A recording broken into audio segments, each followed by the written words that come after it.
2026 നിയമസഭാ തെരഞ്ഞെടുപ്പ് നടക്കുന്ന കേരളത്തിനും തമിഴ്നാടിനും മന്ത്രിസഭയിൽ മികച്ച പ്രാതിനിധ്യം ഉണ്ടാകുമെന്നാണ് കരുതപ്പെടുന്നത്. സുരേഷ് ഗോപി ക്യാബിനറ്റ് റാങ്കോടെ മന്ത്രിസഭയിലെത്തും. ഈഴവ ക്രൈസ്തവ വിഭാഗങ്ങൾക്ക് മന്ത്രിസഭയിൽ പ്രാതിനിധ്യം നൽകണമെന്ന ആവശ്യം ചില BJP നേതാക്കൾക്കുണ്ട്. എന്നാൽ ഒന്നാം ഘട്ടത്തിൽ സുരേഷ് ഗോപിക്ക് പുറമെ കേരളത്തിൽ നിന്ന് മറ്റാരെങ്കിലും മന്ത്രിസഭയിൽ എത്തുമോ എന്ന് വ്യക്തമല്ല. തമിഴ്നാട്ടിൽ നിന്ന് അണ്ണാമലൈ, എൽ മുരുകൻ എന്നിവർ മന്ത്രിസഭയിൽ എത്തിയേക്കും. കർണാടകത്തിൽ നിന്ന് ജഗദീഷ് ഷെട്ടാർ, PC മോഹനൻ തുടങ്ങിയവർ ക്യാബിനറ്റ് റാങ്കോടെ മന്ത്രിസഭയുടെ ഭാഗമാകും.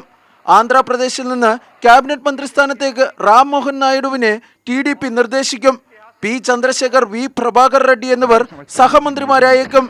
ആന്ധ്രയിലെ BJP നേതാവ് D പുരന്ദരേശ്വരിയും കേന്ദ്രമന്ത്രിസഭയിലെത്തും.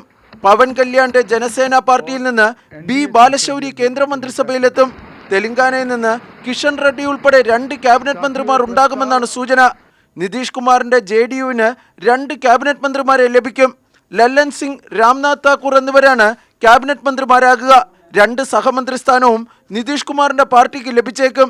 സ്പീക്കർ പദവിക്ക് പകരം ഡെപ്യൂട്ടി സ്പീക്കർ പദവിയാണ് TDPക്ക് BJP വാഗ്ദാനം ചെയ്തിരിക്കുന്നത്. മുൻ സ്പീക്കർ GMC ബാലയോഗിയുടെ മകൻ ഹരീഷ് ബാലയോഗിയാകും ഡെപ്യൂട്ടി സ്പീക്കർ സ്ഥാനത്തേക്ക് TDP നിർദ്ദേശിക്കുക. അമിത്ഷാ, രാജ്നാഥ് സിംഗ്, S ജയശങ്കർ, രവിശങ്കർ പ്രസാദ്, പീയൂഷ് ഗോയൽ തുടങ്ങിയവർ മന്ത്രിസഭയിൽ ഉണ്ടാകുമെന്നാണ് റിപ്പോർട്ടുകൾ. B Balagopal, Mathrubhumi news, Delhi.